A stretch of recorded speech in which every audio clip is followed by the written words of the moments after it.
Cavity को हमारे section 148 के ए में डिफाइन कर रखा है ऑफ सिविल प्रोसीजर कोड। सबसे पहले इसको एक एग्जांपल के थ्रू समझेंगे, देन इसकी हम थ्योरी पढ़ेंगे।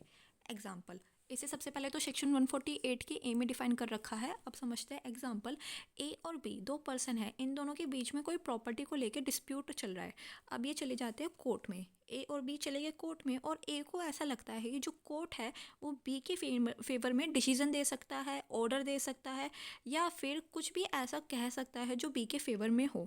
तो वहाँ पे जो ए है वो क्या करेगा, कैविट की एप्लीकेशन डाल देगा कोर्ट के अंदर और कहेगा कि अगर आप आगे इन फ्यूचर कोई भी ऑर्डर या फिर डिसीजन देना चाहते हो तो आप एक बार मेरी बात ज़रूर सुन लीजिएगा। उसके बाद जो आपको सही लगे वो ही करिएगा। जैसे कि समझ लीजिए कि ए और बी इन दोनों के बीच में डिस्प्यूट चल रहा था, कोर्ट में चले गए, प्रॉपर्टी डिस्प्यूट है, जो बी है उसने डाल दी टेम्परेरी इंजेक्शन की एप्लीकेशन। अब भाई टेम्परेरी इंजेक्शन की एप्लीकेशन लगा दी तो हो सकता है कि कोर्ट हमारे ए के ऊपर टेम्परेरी इंजेक्शन लगा दे, तो यहाँ पे कोर्ट वो जो ए है वो पहले ही कैविट की एप्लीकेशन दे देगा और कह देगा कि आप टेम्परेरी इंजेक्शन की एप्लीकेशन लगाने से पहले एक बार मेरी बात सुन लीजिएगा, उसके बाद जो आपको सही लगे वो करिएगा। जो पर्सन हमारा कैविट की एप्लीकेशन डालता है उसे कैविटर बोलते हैं, और जिसके अगेंस्ट डालता है उसे कैविटी बोलते हैं। मतलब अब इसका मतलब समझते हैं। जो हमारा कैविट है उसको सिविल प्रोसीजर कोड के सेक्शन 148 के ए में डिफाइन कर रखा है। Caveat means a caution or warning to the court not to issue any grant without giving opportunity to the person lodging the caveat. इसका मतलब यही है कि कोई भी ऑर्डर या फिर कुछ भी डिसीजन इशू करने से पहले आप वो सामने वाली पार्टी को एक अपॉर्चुनिटी दे दीजिए, उसकी बात सुन लीजिए, उसके बाद जो आपको लगे उसके हिसाब से आप निर्णय दे दीजिएगा।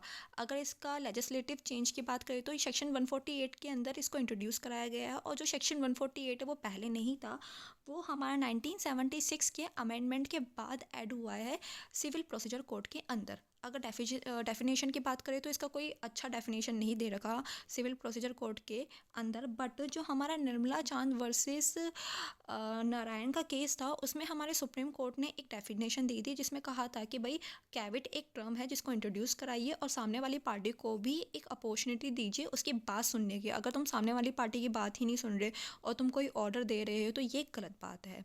अगर सिंपल वर्ड की बात करें, जो कैविट है, a caveat is a legal notice filed by a person who fears, जिसको डर है that another party may file an application against them in a court, की सामने वाली पार्टी कोई एप्लीकेशन ना डाल दे उनके अगेंस्ट और उस एप्लीकेशन के ऊपर कोई ऑर्डर ना आ जाए। जैसे कि एप्लीकेशन हो सकती है टेम्परेरी इंजेक्शन।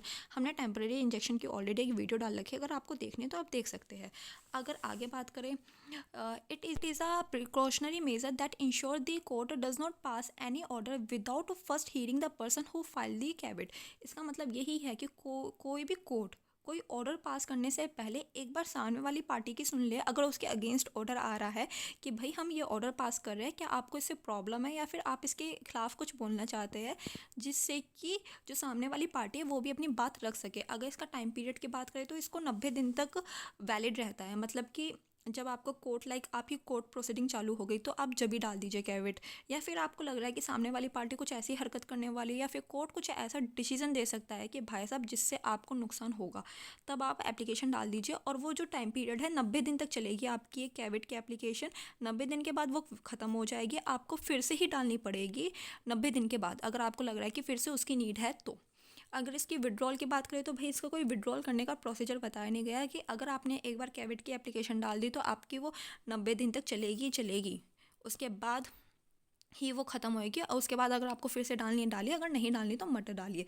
तो ये बात करता है हमारा सेक्शन 148 का ए।